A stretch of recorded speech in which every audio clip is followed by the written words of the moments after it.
Ang kabataan ang pag-asa ng bayan. Iyan ang sinabi noon ng ating bayaning si Jose Rizal.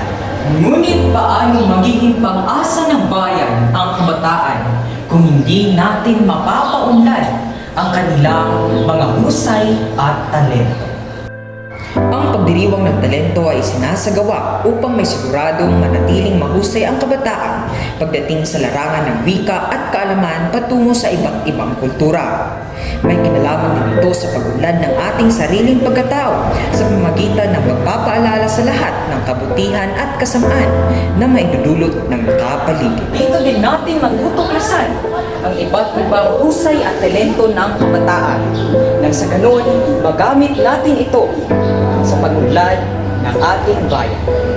Kaya ngayon, samahan niyo ako at sabay-sabay nating isaulo ang pagdiriwang ng talento.